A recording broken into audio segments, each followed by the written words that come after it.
د سرګو په خاموش دنیا کې مې زړه خپل کور جوړ کړیو کله چې به ته مسکې شوې نو د مایا مسمن به همرا دا شو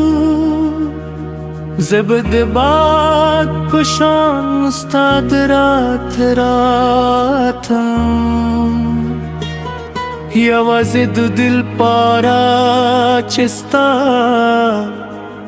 د قدمونو آواز واورم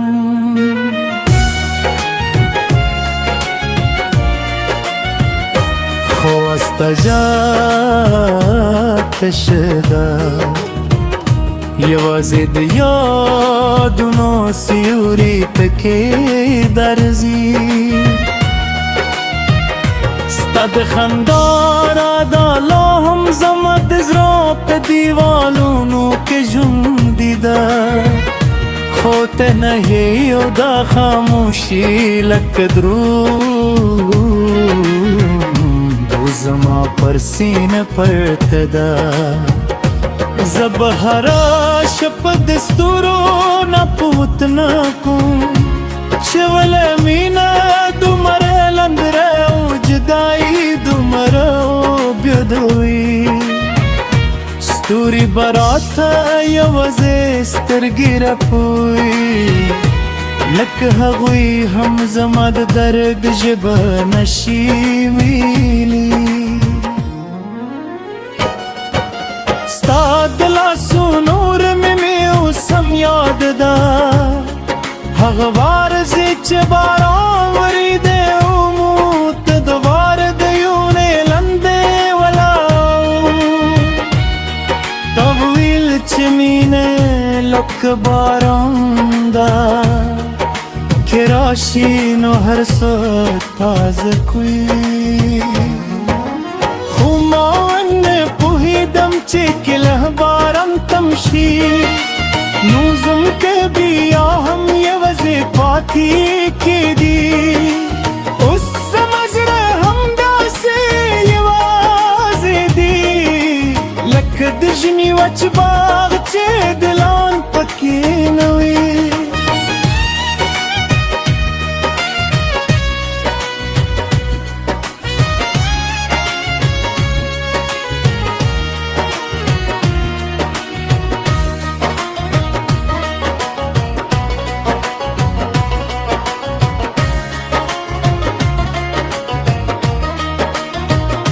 ما ستا لپاره ډېر خوبونه جوړ کړي یو په هر خوب کې به زموږ د جنونو کیسه وه یو کور به و چې ترکې به یې د غرونو خواته خلاصې وې ومو به د سهار له لمر سره چای سویل خو ساغه خوبونه لکه ماته خیشي پر سندي هر تګي هر تګي زما زړه ژوبلولي کله کله زهره تو کرای راتلو او بیا ستر ګولا عشق سره پردو استاد نو موازو سمزما پشونګي راځي چې څه هم پوهیم چې ته نه اورې خلک وایي وخت هر زخم جوړوي خو زما زخم لکه تازه کی سحر ورځي یا پیل شي ما تیری زلکه وکړه چې ترکم خوستا یادونه لکه سیوری زما سره روانوي کله چې لمر راخجي هغه سیوری او د شیو زما تر څنګه والا وې کله چې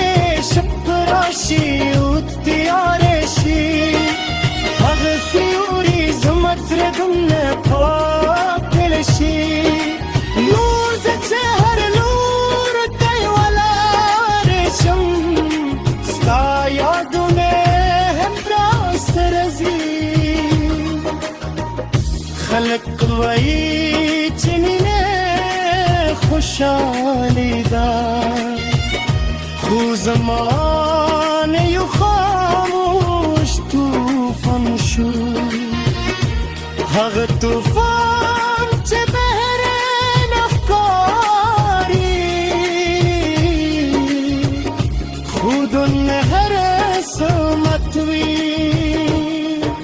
ما بکل کلستا لپاره سندروی دب موسکه شو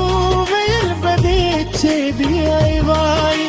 اوس هم آغا سندری وازی زمزم کن خو آواز می پنی میلار که ورکشی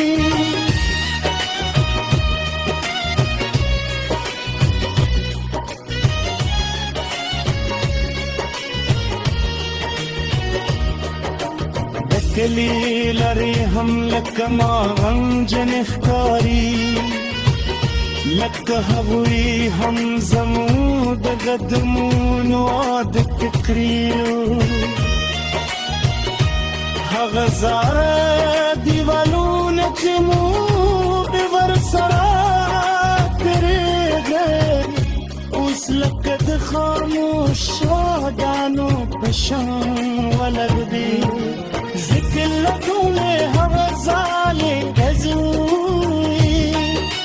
چی مرده با حل تناستو دراتلونک خبری مکوری حلتوس هم باد راتری خوستا دویشتو خوشبوی پکی نشتو موت داسې ښکاري لکه وختو دردي وي لکه سرکونه هم زما د درد نه